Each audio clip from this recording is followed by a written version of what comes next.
everyone, welcome back to Care Memo.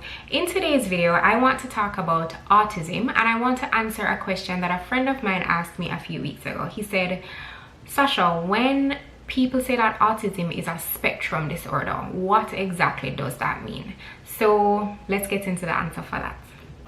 So autism is considered a spectrum disorder because no two people with autism are just alike, right? So for example, there are different ranges of functioning on the spectrum. You have individuals who are higher functioning, so you can think of that as those people who, you might see them, you might interact with them, and you would never know that they have autism, or you wouldn't know that they're differently abled unless you really get to know them. They can go to school, the same kind of schools as individuals who don't have autism. They can conduct the same conversations and kind of live in a pretty similar way to most other individuals. Then you have mid-level functioning, and then you have individuals who are sort of on the lower end of functioning. So think about the spectrum in that way. There's also the fact that people with autism present their symptoms and their behaviors differently.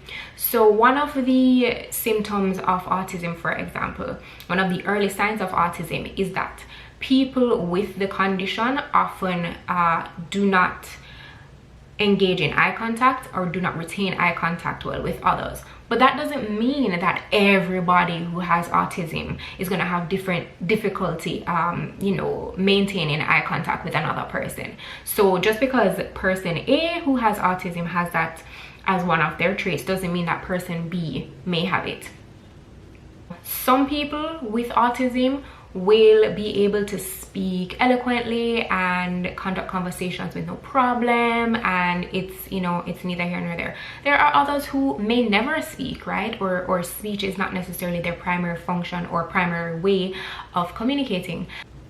Another sort of one of the telltale signs is that people with autism are often very rigid, right? Or they engage in a lot of repetitive behavior.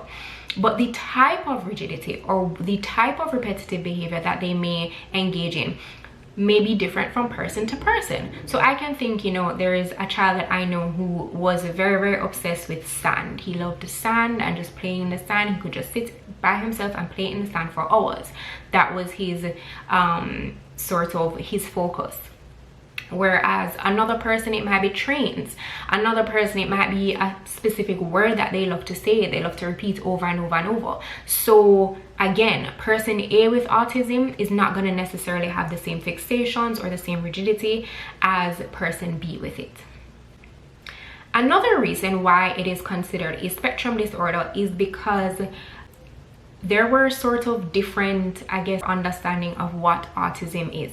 So there is autism, and then there's Asperger's syndrome, and then there is pervasive developmental disorder.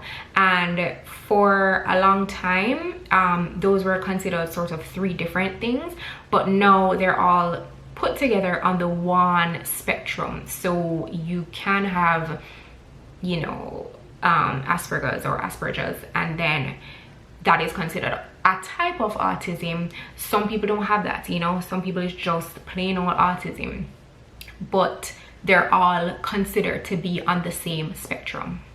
So if you think about autism spectrum disorder, the best way to understand the spectrum is that, a spectrum, it sort of entails range, it entails variety, and so it means that people with the condition come in a range. There's a variety of ways that their autism can manifest.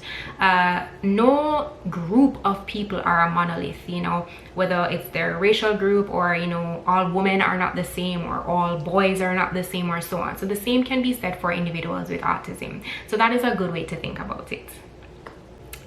Okay, so with that explanation mentioned or given, thank you for watching this video, and feel free to ask me any other questions that you may have regarding autism or any other condition or disability or so on. Thanks for watching.